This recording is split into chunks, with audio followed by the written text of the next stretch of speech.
Hi there, my name's Wendy. I'm a Pipa teacher based in Toronto. Today, I want to teach you how to do vibrato. In Chinese, it's 揉弦. This is a technique that's actually a little bit difficult. I don't usually actually teach this until you hit level 4.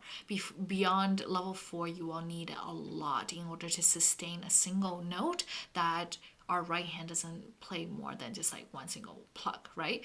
So for the left hand, what's very difficult about this is that it has to have a feeling of it going at an angle. Let's actually demonstrate that a little bit. I usually tell people to practice on your hand first, on your arms, because skin's more malleable than the strings. So you kind of get an understanding of how the movement goes on the skin first before we put it into the onto the pipa and practice that way. Okay. So imagine a string like this up and down, right? And then when we press on that string like this, we can go back and forth with our little joint, right? So this is not something that we are trying to do because this is another different technique called ning, and this is not what we're trying to do. However, think of this as like the y-axis and this is the x-axis going back and forth. We're actually going like a little bit like a sideways motion like that, and the sideways motion is like this. So you press on the thing, make sure it's tight, because if we start doing things and it's not tight, we're gonna slide all over the place, right? So press on it tight, and then we're gonna move up, almost like lifting it up and letting it go, lifting up and letting it go. Trust me when I say that when you let go, you also cannot let go of that strength. When you let go, I just mean like putting the string back to where you found it, but you're not letting go of the actual note. So again, lift, let go, as in putting it back, lift and putting it back. So when you look at the wrist, it actually goes up and down a little bit. It has a little bit of a movement. When you lift, the wrist sort of goes down. I'm exaggerating a little bit, but the wrist kind of goes down. And then when you put the string back, your wrist go back to how it is. So it's something like this. And you can do it with every single finger. Your middle finger, a little bit like that. You see the wrist. Faster, you get that.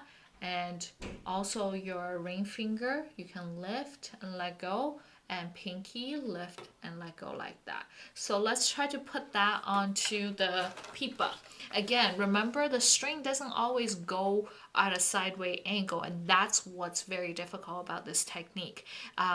You have to maintain that idea that you're lifting at an angle rather than back and forth. Back and forth is like this, and that's not the sound that we want. Vibrato is like this. So back and forth, when we do back and forth, our finger bends like this. And for vibrato, our fingers actually, this joint, at least right here, does not bend. Okay, so we actually keep this steady as much as possible. It's that motion of the entire hand that's making it more of a vibrato than it is a ning, okay? Versus. And then one of the common mistakes that I see people make is that when they lift, they don't actually put it back. So they get higher and higher and higher, and that's no longer the note that you're supposed to be on. So we want to make sure that we're doing it on a note that when we come back, we put the string back into its original position. So that's the first finger. And then second finger. And fast. And then pinky. So every single finger has a vibrato associated with it. I would suggest that you start on your hand, on your arm, on your skin. Practice until you get the idea of what it means to lift at a sideways position without using that little joint on your fingers. And then you put it onto the pipa and then make it sound very nice. So if you have any questions, please drop me a comment and I'll get back to you as soon as possible. Other than that, have a very nice day.